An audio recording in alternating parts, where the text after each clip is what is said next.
Hi everyone, today on Simply Maha we're going to be making this veggie pasta salad with a fresh and bright green basil dressing. It's going to be so light and flavorful, perfect for the summer. So let's get started.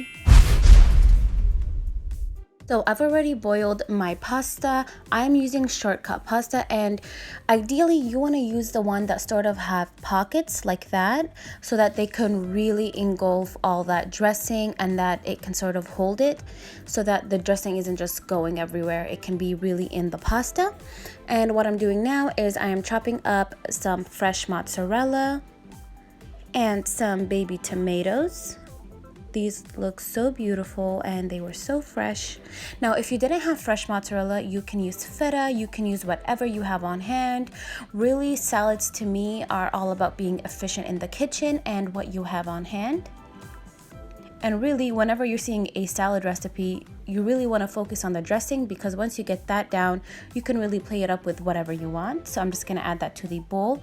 And I've also added some boiled broccoli. Now I only boiled these for about 3 minutes because I want them to still have a crunch. And now for the star of the show, the dressing. I'm going to have a whole bunch of basil, some garlic. I'm going to add some lemon zest and juice, some toasted walnuts, and some olive oil. Now essentially this is a pesto, but minus the Parmesan because I just can't find it. But if you have Parmesan, definitely add some in. And now I'm just gonna blend that.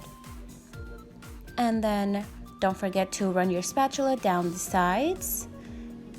And now we're just gonna add a bit more olive oil to get that a bit more runny. And blend that again. And the walnuts add a really nice nutty note to this, and it's gonna make a difference. And if you don't have walnuts, you can use pine nuts, you can use almonds, or pistachios. I've even used pistachios. And just look at how vibrant and green that color is. I mean, it's gonna be good for you. Now it's just a matter of mixing. Now, as good as this salad is now, keep it in the fridge for about 3 hours and it'll be even better. All these flavors will just have more time to marry.